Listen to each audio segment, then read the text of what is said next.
Et bonjour à toutes et à tous et bienvenue dans cette vidéo des sorties littéraires d'avril 2025. Évidemment, on est le 5 avril, je suis complètement à l'heure comme d'habitude, mais chez moi c'est habituel. Je suis les trois quarts du temps en retard, voilà. Vous avez l'habitude, c'est comme ça. Les fois où je suis à l'heure dans le mois, il faut les marquer d'une pierre blanche parce que c'est très rare, d'accord? Je ne vois jamais arriver le mois. À chaque fois, je vois le 20 ou le 25, je me dis, oh, c'est bon, je suis large, j'ai encore le temps. Mais casse-toi, toi. La semaine défile, et puis la semaine d'après aussi, on est déjà le 5, et je me dis, merde, mais je crois que j'ai oublié de faire cette vidéo. Bon, bah, faisons-la maintenant. Euh, les sorties littéraires du mois d'avril.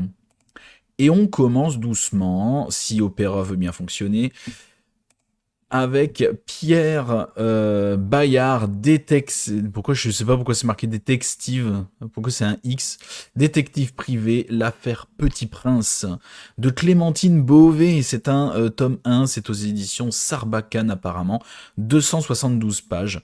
Donc il est sorti le 2 avril. Donc Pierre Bayard, détective de haut vol, s'ennuie ferme depuis qu'il n'a plus le droit d'exercer ses talents d'enquêteur, hein. Quand un matin, un mystérieux appel à l'aide à propos d'un secret dissimulé dans Le Petit Prince d'Antoine de Saint-Exupéry vient bousculer sa routine. Mais lorsque son contact disparaît, semant de drôles d'indices sur son passage, Pierre Bayard ne peut résister malgré l'interdiction formelle pour lui de pratiquer, flanqué de son ingénieux voisin de 12 ans. Minuit pile, alors le gamin s'appelle Minuit Pile, ok, et de la meilleure amie de celui-ci, la fringante bas de casse, ok, ça c'est le nom de la gamine aussi. Je ne sais pas. Pierre Bayard et sa fidèle associée Edith se lancent dans l'enquête tout en essayant d'échapper à la surveillance de la redoutable Élise Mieux, présidente de l'institution ayant interdit à Bayard d'exercer. Quel mystère y a derrière tout ça. La couverture m'a plu. Pourquoi c'est détective, je ne sais pas. C'est un mystère pour moi, j'ai pas cherché à comprendre.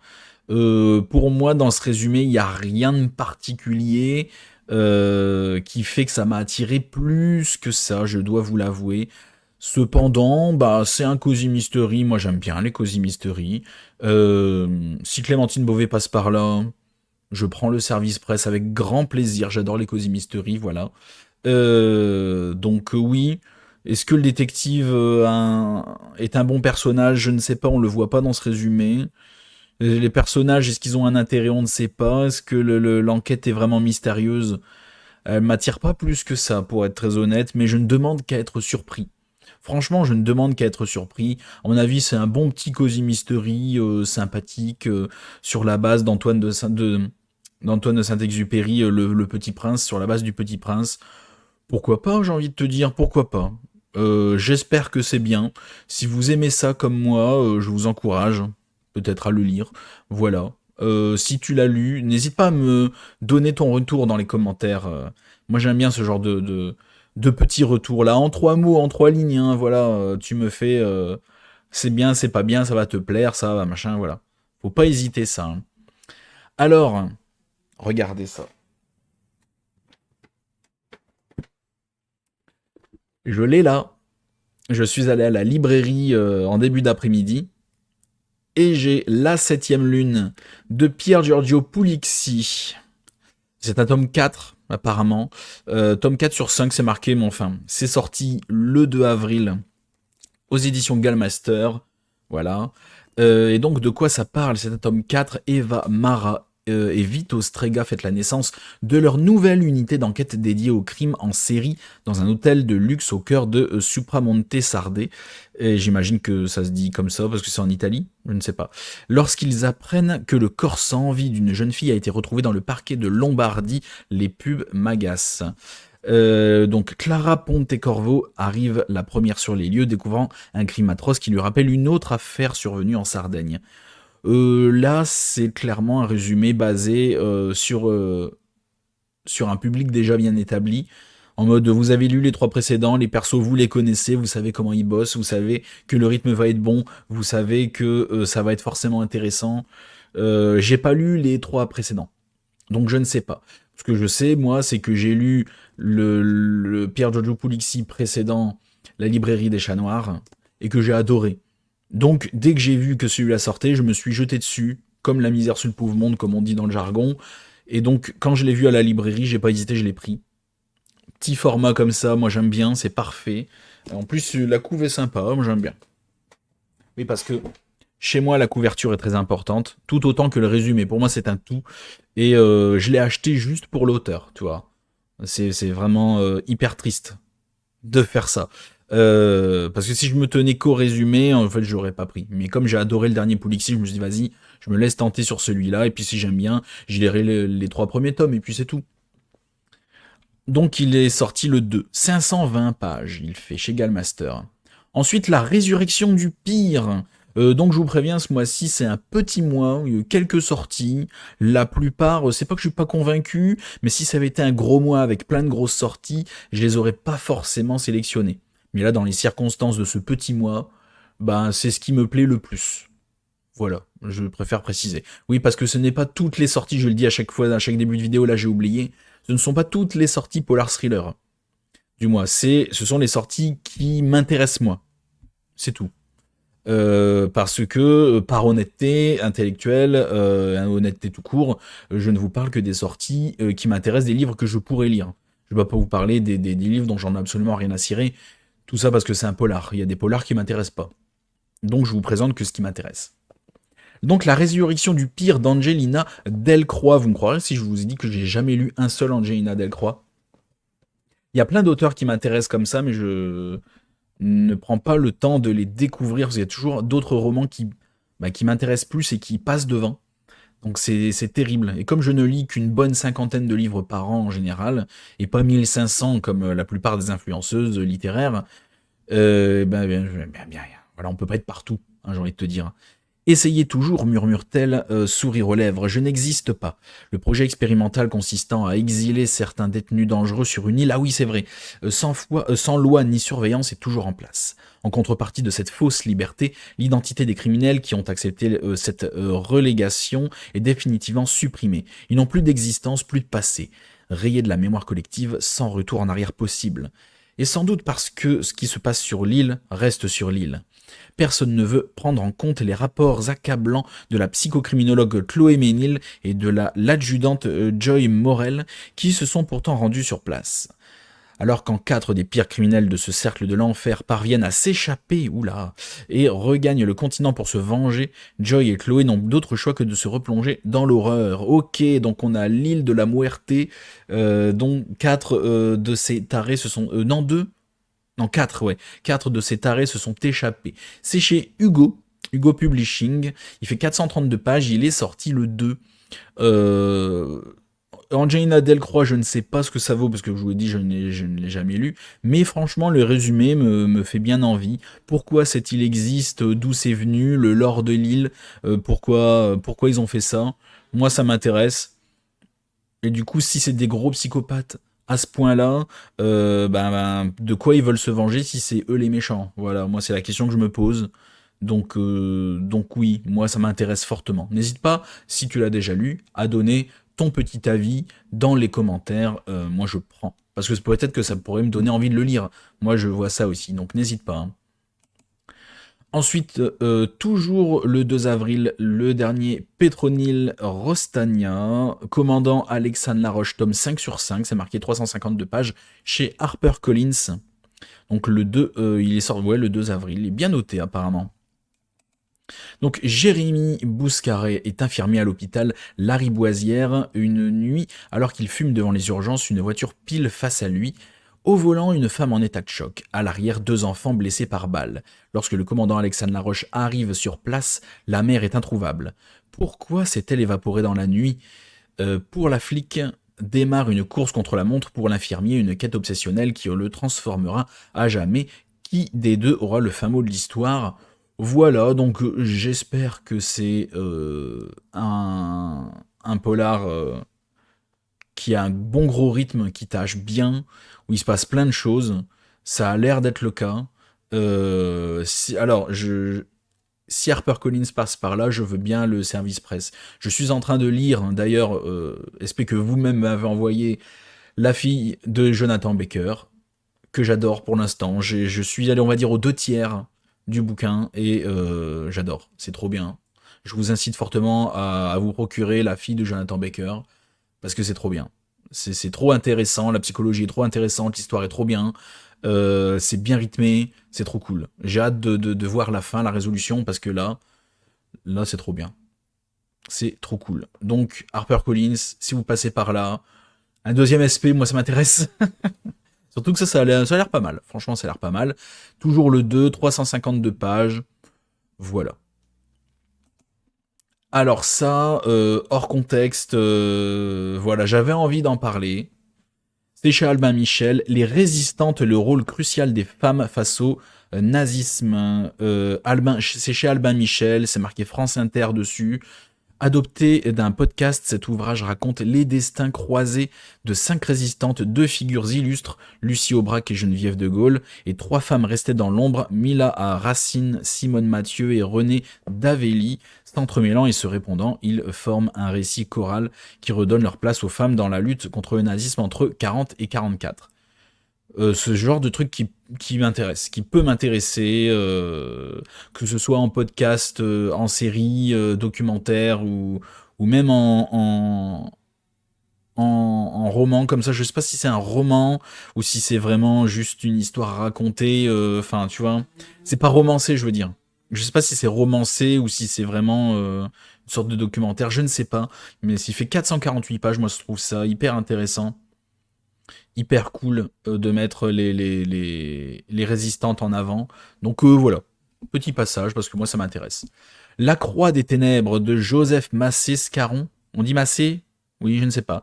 Aux presses de la Cité, j'ai pas le nombre de pages. Je sais plus pourquoi j'ai retenu ça. Déterrer le passé, c'est prendre le risque de réveiller l'horreur. Depuis quelque temps, des événements inquiétants ont lieu à Baugé, la petite cité angevine abritant un morceau de la vraie croix du Christ. Ah oui, c'est pour ça que je m'y suis intéressé. Tout bascule lorsque des meurtres spectaculaires sont commis. Et aussi pour ça que je me suis intéressé. Sont-ils l'œuvre d'un psychopathe, d'un esprit avide de vengeance? Le coupable est-il seulement humain? Dépassés, les autorités font appel au capitaine Guillaume Lassire et de l'archiviste Paul Niersen, membre du mystérieux département S, un bureau non officiel chargé d'élucider des affaires étranges. Lancé dans une course effrénée sur les traces d'une autre croix qui plongea l'Europe dans les ténèbres durant la Seconde Guerre mondiale. Les 2 enquêteurs vont remonter jusqu'aux racines du mal. Donc ouais, moi ça m'intéresse. Il y a de la religion, de l'histoire de la religion. Il y a une enquête quand même assez haletante. Moi ça fait frétiller tout ce que ça peut faire frétiller dans mon cerveau. Moi j'adore ça. C'est le genre de polar qui me rappelle toujours, voilà, les thrillers à la Dan Brown, un peu. Il y a un truc religieux, une course contre la montre, une petite enquête par-dessus. Moi j'aime bien. C'est haletant, enfin moi je l'espère. Il m'intéresse fortement. Il est sorti, pardon, j'ai oublié qu'on est le 5 au moment où je tourne et au moment où la vidéo sort, hein. Si je fais pas de conneries, il sort le soir même du tournage, hein. Donc il est sorti le 3 avril et je ne l'ai pas vu dans ma librairie tout à l'heure. Je ne l'ai pas vu parce que si je l'avais vu, je l'aurais acheté. Et ça m'aurait fait dépenser encore plus d'argent, ce qui est dramatique. Donc voilà, ça a l'air trop bien. Démon, alors celui-là, j'ai fortement hésité à le mettre. Démon, le jeu maudit de Negan Stram, c'est chez le Héron d'Argent, il est sorti le 3 avril également. Celui-là, je ne sais pas. Un soir, 4 amis d'enfance se retrouvent autour d'un apéro quand l'un d'entre eux suggère l'idée de jouer au démon. Ils sont loin de se douter de ce qu'ils vont déclencher. La règle de ce jeu est simple. Après avoir fait 8 fois d'affilée le chiffre 3, le démon se manifeste. Une fois l'entité invoquée, celle-ci impose aux joueurs de lancer un dé tous les jours. Pour chaque chiffre, une action machiavélique à effectuer, sous peine de mort. Survivront-ils à ce jeu maudit? Alors, moi, ceux qui me connaissent, bon, oui, j'ai sélectionné ce roman. Ça vous étonne? Moi aussi. Mais je me dis, vas-y, je lis ça, j'éteins mon cerveau, je lis des saloperies, il y a des démons, il y a du sang, il y a des trucs atroces un peu partout, ça me détend. Oui, ça me détend, ne me jugez pas, ça me détend. Le genre de roman qui me détend. Voilà. De l'horreur gratuite. J'ai pas besoin de réfléchir. Il n'y a pas d'enquête. Il n'y a pas de coupable à trouver. Moi, ça me peut m'aller. S'il y a quelqu'un du Héron d'Argent qui vient, si l'auteur passe par là, le service presse, je l'accepterai avec joie. Je tente toujours ce genre de petits messages parce que on sait jamais, d'accord? On sait jamais. C'est jamais arrivé que ça arrive. Donc voilà. Donc oui, franchement, pourquoi pas. J'ai pas le nombre de pages, c'est dommage. Du feu de Dieu de Jean-Pierre Rumeau, c'est chez Tornada Édition. Il sort le 10 avril. Lors d'une odieuse agression, un jeune prêtre assiste à l'exécution atroce de son maître spirituel, échappant lui-même de justesse à la mort. Grièvement blessé dans sa chair et dans son âme, il va peu à peu perdre ses repères, puis sa foi, jusqu'à prendre le chemin de la vengeance. Un roman dur et poignant, une impitoyable descente aux enfers. Alors pour qu'un prêtre pète un câble et se dise « Putain, là, je vais tout niquer, je vais tous vous buter », ça m'intéresse aussi. Oui, je suis voilà, un petit côté taré qui ressort de temps en temps chez moi, mais c'est le genre de résumé que j'aime bien. Le prêtre, il s'est tellement fait malaxer la tête qu'il s'est dit putain, je vais les fumer. Fuck la, il se dit fuck la religion. Le mec, il abandonne tout. Il entre en mode Rambo. Il dit je vais leur fumer la tête. Ouais, moi ça m'intéresse. Moi j'aime bien. J'éteins mon cerveau et je lis ce genre de truc. Moi j'aime bien. Ça, tant que c'est rythmé et divertissant et suffisamment, j'allais dire hard, mais tu vois ce que je veux dire. Tant que ça va suffisamment loin, moi ça me va. Voilà. C'est pas les meilleures lectures, hein, mais c'est les plus divertissantes. T'as pas envie de te prendre la tête, tu lis ça, t'es bien. Moi, j'aime bien. Donc, franchement, ça a l'air bien. En livre, en film, ça tuerait ce genre de truc, hein. En film, tu sais, de temps en temps, quand t'es au cinéma, tu regardes les sorties ciné et tu tombes sur un résumé comme ça, avec une affiche comme ça. T'en avais pas entendu parler à la télé ou à la radio, personne n'en a parlé, mais tu vois ce film qui va sortir la semaine prochaine, tu te dis tiens, je vais peut-être aller le voir. C'est ce genre de truc-là.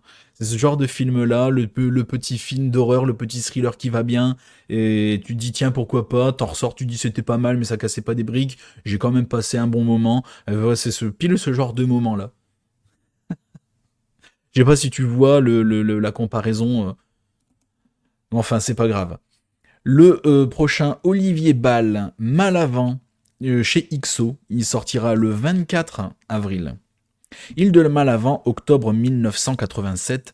Alors que 6 amis de 17 ans passent leur dernier week-end ensemble, des événements étranges et une tempête surviennent.